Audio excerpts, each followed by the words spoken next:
Arestado ang isang 54 anyos na dating miyembro ng Philippine National Police matapos umano nitong tangayin ang isang tricycle na nakaparada sa tapat ng bahay ng may-ari sa Barangay San Isidro, Quezon City.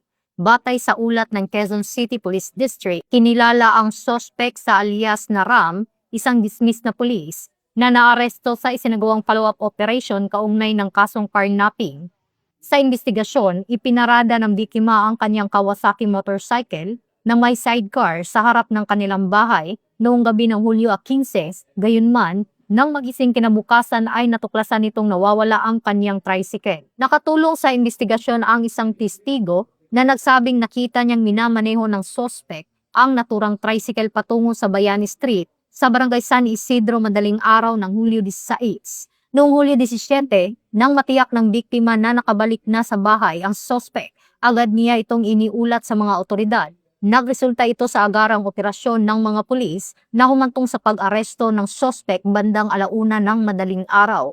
Kasalukuyang nahaharap ang suspect sa kasong paglabag sa Republic Act 10883 o ang New Anti-Carnapping Act of 2016 na isinampa sa Quezon City Prosecutor's Office habang nagpapatuloy ang investigasyon. Muling pinaalalahanan ng QCPD ang publiko na tiyaking ligtas at maayos na nakaparada ang kanilang mga sasakyan at agad na makipag-ugnayan sa pinakamalapit na himpilan ng pulisya sa oras na makaranas o makasaksi ng anumang kahina-hinalang aktibidad upang mapabilis ang agarang aksyon ng mga otoridad alinsunod sa advokasya ng bagong PNP para sa bagong Pilipinas, serbisyong mabilis, tapat at nararamdaman.